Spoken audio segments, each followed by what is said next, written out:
Un haut responsable du renseignement américain, choisi personnellement par le président Donald Trump, vient de quitter l'un des postes les plus sensibles de la sécurité nationale américaine.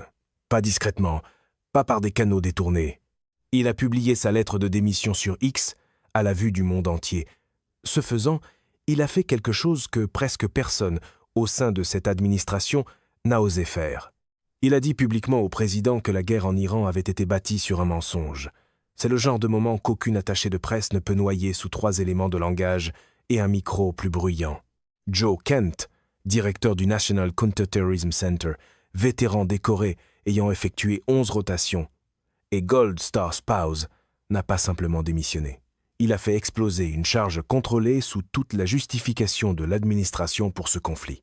Un homme, une lettre, et soudainement l'architecture qui soutenait le dossier en faveur de la guerre se met à trembler d'une manière que la Maison-Blanche n'avait jamais anticipée.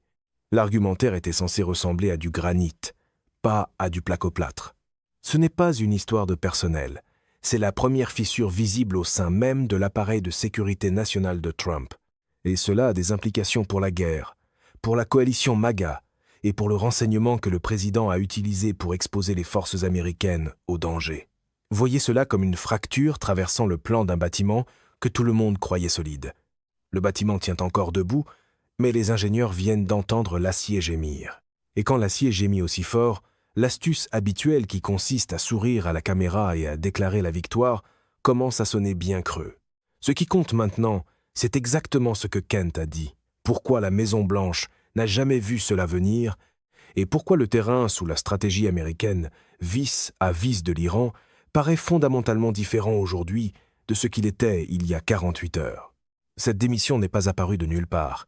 Elle est sortie d'une cocotte minute qui montait en pression depuis les premières frappes américaines sur le sol iranien. Quand la première vague d'attaques a commencé, le président Trump a invoqué une menace imminente contre les États-Unis. Les responsables de l'administration ont dit au public que l'Iran préparait des frappes préventives contre les forces américaines déployées dans la région. Le message était urgent, clair, et conçu pour couper court au débat avant même qu'il ne commence. Agissez maintenant, ou mettez des vies américaines en danger. On a présenté cela avec l'assurance familière d'un lancement de politique qui espère que la vitesse ira plus vite que l'examen des faits. Mais, derrière des portes closes au Capitole, l'histoire commençait déjà à se défaire. Des responsables du Pentagone, en séance d'information devant des élus, ont dressé un portrait radicalement différent. Les dirigeants de la défense ont dit aux membres du Congrès que l'Iran ne prévoyait pas d'attaquer, à moins d'être frappé en premier.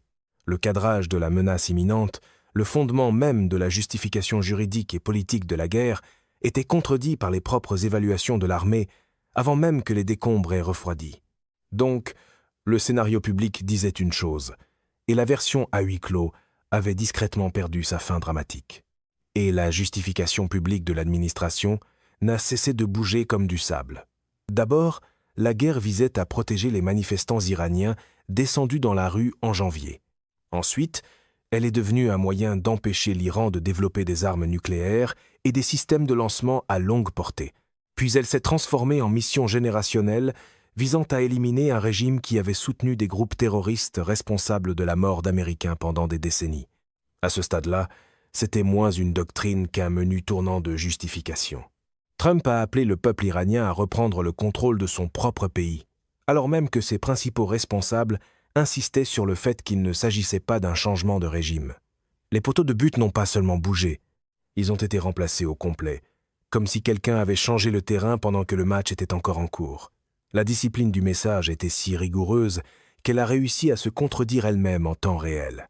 Pendant tout ce temps, Joe Kent observait la situation de l'intérieur de la machine. Il avait accès aux renseignements. Il occupait l'un des postes de contre-terrorisme les plus sensibles de tout le gouvernement américain. Et ce qu'il a vu, selon ses propres mots écrits, ne correspondait pas à ce que le président disait au peuple américain. La question n'a jamais été de savoir si quelqu'un, à l'intérieur, finirait par le dire. La question était de savoir quand et avec quelle force. Les éléments de preuve se répartissent en 3 mouvements, 3 pièces à conviction. Pièce à conviction numéro 1, la lettre elle-même. Kent n'a pas exprimé un malaise vague, ni un désaccord diplomatique poli. Il a couché par écrit des affirmations précises et explosives, puis les a publiées à la vue du monde entier. Il a déclaré que l'Iran ne représentait aucune menace imminente pour les États-Unis. Il a déclaré que la guerre avait été déclenchée sous la pression d'Israël et de son puissant lobby américain. Et il a tracé une ligne historique directe avec la guerre en Irak, accusant des responsables israéliens et des médias sympathiques d'avoir construit une chambre d'écho qui a amené le président à croire que frapper en premier ouvrirait une voie claire vers la victoire. Ce n'est pas une simple note interne, c'est un pied de biche enfoncé dans le récit officiel. Ces mots exacts étaient dévastateurs. C'était un mensonge. Et c'est la même tactique que les Israéliens ont utilisée pour nous entraîner dans la désastreuse guerre en Irak, qui a coûté à notre nation la vie de milliers de nos meilleurs hommes et femmes. Nous ne pouvons pas refaire cette erreur. Il est important de savoir qui dit cela. Un homme qui a effectué 11 missions de combat sur 20 ans dans l'armée, un ancien officier de la CIA, un Gold Star spouse, dont la première épouse, Shannon, a été tuée par un kamikaze en Syrie alors qu'elle servait comme cryptologue dans la marine. Ce n'est pas un bureaucrate qui fuit à un journaliste derrière un rideau d'anonymat. C'est un homme qui a enterré sa femme à cause de la dernière guerre fondée sur un renseignement contesté et qui se lève en plein jour pour dire qu'il ne participera pas à la prochaine. Ce n'est pas quelque chose qu'on balaie d'un simple tweet, et pourtant, c'est ce que la Maison-Blanche a tenté. Parce que, quand les faits deviennent lourds, le réflexe consiste souvent à leur lancer un slogan, en espérant que la gravité prenne congé. Pièce à conviction numéro 2, la contradiction du Pentagone. Les affirmations de Kent n'existent pas dans le vide. Elles tombent directement sur une structure de crédibilité déjà fissurée. Des responsables de la défense, en séance d'information au Capitole, avaient déjà contredit le récit de la menace imminente de l'administration des semaines avant que Kent ne parle publiquement, en disant aux élus que l'Iran n'avait aucun projet d'attaquer les forces américaines, à moins que les États-Unis ne frappent en premier. Des membres du Congrès et des analystes indépendants avaient soulevé des questions pointues sur la qualité du renseignement utilisé pour justifier l'action militaire. Le sénateur Mark Warner, principal démocrate au sein du Senate Intelligence Committee, a saisi le paradoxe avec une précision chirurgicale. Il a dit qu'il était fortement en désaccord avec plusieurs positions antérieures de Kent et a mis en garde contre la politisation de la communauté du renseignement. Mais, sur l'affirmation centrale, Warner a été sans équivoque. Il n'y avait aucune preuve crédible d'une menace imminente venant de l'Iran qui justifierait de précipiter les États-Unis dans une autre guerre de choix au Moyen-Orient. Une fois que cela tombe, la musique dramatique habituelle derrière le podium travaille beaucoup moins fort. Quand la voix du renseignement la plus importante du camp d'opposition est d'accord avec la raison avancée par votre propre candidat présidentiel nommé en fonction pour démissionner, le problème n'est plus un défi de communication. Il est structurel. Les fondations ont une fissure qu'aucune conférence de presse ne peut colmater. Un décor plus soigné et une salle de briefing plus bruyante ne comptent pas comme des réparations structurelles. Pièce à conviction numéro 3. La fracture MAGA. Kent n'est pas un dissident isolé qui crie dans une pièce vide. Sa démission tombe en plein milieu d'une rupture grandissante à l'intérieur même du mouvement qui a ramené Trump au pouvoir. Tucker Carlson s'est montré ouvertement critique envers la guerre. Megyn Kelly a soulevé de vives objections. Joe Rogan, Theo Von et Tim Dillon, les forces du balado auxquelles on attribue l'énergie de la coalition de Trump en 2024, sont devenus sceptiques envers le président sur le plan de la politique étrangère. Ce ne sont pas des commentateurs marginaux. Ce sont les architectes de l'écosystème médiatique qui ont porté Trump jusqu'à la ligne d'arrivée. Quand le public de la maison commence à remettre le scénario en question, le panneau d'applaudissements compte soudain beaucoup moins. Maintenant, les sondages montrent encore un large appui à la base. Un sondage de NBC News a révélé que 77% des républicains et 90% des républicains se décrivant eux-mêmes comme MAGA appuyaient les frappes contre l'Iran. Mais, sous ce chiffre choc, les plaques tectoniques sont en train de bouger. Le pourcentage de républicains ayant une opinion positive d'Israël est passé de 63% en 2023 à 54%. La base tient bon pour l'instant, mais les influenceurs qui façonnent l'endroit où la base ira ensuite commencent déjà à décrocher. Et, dans la politique moderne, les influenceurs bougent d'abord. La base suit, toujours. C'est pour cela que les premières fissures comptent, même quand la ligne officielle est encore livrée avec toute l'assurance de la télévision. Voici ce qui rend le geste de Kent si structurellement dangereux pour la Maison-Blanche et si difficile à neutraliser. La plupart des responsables qui sont en désaccord avec une guerre avale leurs objections ou fuit anonymement vers des journalistes. Kent n'a fait ni l'un ni l'autre. Il est d'abord allé voir le vice-président J.D. Vance s'est assis dans une pièce, avec Vance et la directrice du renseignement national, Tulsi Gabbard, a exposé son raisonnement en détail et a présenté sa lettre de démission. Il a ensuite parlé à Susie Wiles, chef de cabinet de Trump, avant de faire une seule déclaration publique. Il a suivi la chaîne de commandement à la lettre. Il a donné à l'administration toutes les occasions de répondre à l'interne avant de dire un mot en public. Autrement dit, il leur a retiré l'excuse habituelle selon laquelle le problème relevait du style plutôt que du fond. Ce n'est pas le comportement d'un acteur incontrôlé, c'est le comportement de quelqu'un qui voulait que le dossier soit impeccable, pour que, lorsque la lettre tomberait, personne ne puisse la rejeter comme un geste impulsif. Il ne pouvait que se confronter au fond. Et la réponse de la Maison-Blanche révèle à quel point elle a pris la menace au sérieux. Trump a qualifié Kent de très faible sur le plan de la sécurité et a déclaré « Quand quelqu'un travaille avec nous et dit qu'il ne pensait pas que l'Iran était une menace, nous ne voulons pas de ces gens-là. Ce ne sont pas des gens intelligents ou ce ne sont pas des gens avisés. C'est une manœuvre familière. Quand l'argument devient plus difficile, on rabaisse la personne en espérant que personne ne remarque les preuves encore posées sur la table. Des responsables se sont empressés d'affirmer que Kent avait été écarté des briefings de renseignement sur l'Iran et qu'il était déjà sur le point de partir. Un haut responsable a dit que la Maison-Blanche avait demandé à Gabbard de congédier Kent avant sa démission, mais qu'elle ne l'avait jamais fait. Un autre responsable a catégoriquement contesté cette version. Le résultat, c'est un enchevêtrement de contradictions qu'aucun récit unique ne peut contenir. L'opération de nettoyage est arrivée vite et a quand même réussi à trébucher sur son propre balai. Kent était-il assez important pour assister aux briefings, ou était-il sans importance? Allait-il être congédié, ou cela n'a-t-il jamais été discuté? Le renseignement était-il irréprochable, ou les briefeurs du Pentagone l'avaient-ils déjà miné au Capitole? Chaque tentative de réduire l'importance de Kent ouvrait une nouvelle couture dans l'histoire. Quand trop d'explications circulent en même temps, même la machine à faire tourner le récit finit par sembler à bout de souffle. La réponse de Gabbard a peu être été la plus révélatrice de toutes. Elle a publié sur les médias sociaux que le président, en tant que commandant en chef, est responsable de déterminer ce qui est et ce qui n'est pas une menace imminente. C'est techniquement exact. C'est aussi le genre de réponse qu'on donne quand on ne peut pas défendre le renseignement sur le fond. On se replie sur l'autorité. On dit que c'est le patron qui décide.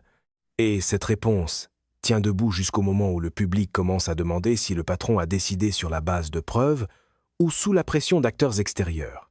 C'est une formule bien propre. Mais une formule bien propre n'est pas la même chose qu'une preuve. Ce que cela signifie réellement est simple. Les contribuables américains financent une guerre dont la justification fondée sur le renseignement a maintenant été contestée publiquement à la fois par un haut responsable nommé par le président et par des briefeurs du Pentagone. Toute personne travaillant dans la défense, l'énergie, la logistique ou tout secteur lié à la stabilité du Moyen-Orient est touché parce que la trajectoire de ce conflit façonne directement des moyens de subsistance. Pour les familles en uniforme, la question de savoir si cette guerre était nécessaire n'est pas une abstraction sur un plateau de nouvelles câblées. C'est la question la plus personnelle au monde. Et voici la partie qui devrait empêcher les gens de dormir. Les guerres, une fois commencées, créent leur propre gravité. Les chaînes d'approvisionnement se restructurent autour du conflit. Les contrats de défense se verrouillent pour des années. Les alliances se figent. Des ennemis sont créés là où ils n'existaient pas avant la chute de la première bombe. Même si les vents politiques tournent demain, les engagements institutionnels forgés aujourd'hui ne s'inversent pas simplement parce qu'un chiffre de sondage baisse. L'argent est dépensé. Les déploiements sont faits. Les nouveaux ennemis se souviennent. On ne remet pas cet œuf en entier simplement en changeant de sujet. Aucune mise en scène ne peut faire en sorte que les conséquences se comportent comme des accessoires de campagne. La suite dépend de 3 trajectoires réalistes. Scénario 1, l'endiguement maîtrisé. L'administration absorbe le choc. Présente Kent comme une figure marginale, entachée par de précédentes associations avec des figures d'extrême droite et des négateurs de l'Holocauste, et s'appuie sur les bons chiffres de sondage chez les électeurs républicains pour traverser la tempête. La guerre se poursuit avec un message resserré et peut être une articulation publique plus claire des objectifs. Kent devient une note de bas de page dont seuls les déjà sceptiques se souviennent. C'est le résultat préféré de la Maison-Blanche, et il demeure plausible tant qu'aucun autre initié ne rompt les rangs. C'est la voie où la machine tente de survivre aux faits en se répétant avec un meilleur éclairage. Scénario 2. La fracture s'élargit. La prise de position publique de Kent encourage d'autres sceptiques à l'intérieur de l'administration et dans l'univers médiatique MAGA plus large. Davantage de responsables, peu, être pas à son niveau mais assez proches pour compter, commencent à exprimer leurs doutes. La classe des balados amplifie les fissures. Des républicains du Congrès qui partagent en privé les inquiétudes de Kent commencent à le dire publiquement. La guerre ne se termine pas, mais la coalition politique qui la soutient se fragmente de manière à restreindre la liberté d'action de l'administration. C'est le scénario où cette approbation de 77% commence à s'effriter, non pas parce que les électeurs changent d'idée instantanément, mais parce que l'environnement informationnel se déplace sous leurs pieds. Et une fois que cet environnement se déplace, les vieux slogans peuvent commencer à sonner comme des reprises. Scénario 3, l'escalade sur tous les fronts. L'administration redouble d'efforts. Trump présente toute critique comme de la déloyauté, de la faiblesse ou de l'antisémitisme. Kent fait l'objet d'une enquête ou est discrédité. La guerre s'élargit. L'Iran riposte avec force. Les pertes augmentent. Et la question de savoir si le renseignement était solide devient secondaire par rapport à celle de savoir si l'Amérique peut se permettre d'être vue comme perdante. C'est ainsi qu'un échec de politique tente de se réinventer en test de loyauté. C'est le scénario que personne ne veut nommer à voix haute, mais c'est celui que l'histoire nous dit être le plus courant. Une fois qu'une nation engage son armée sur la base d'un renseignement contesté, le précédent irakien n'est pas une métaphore ici.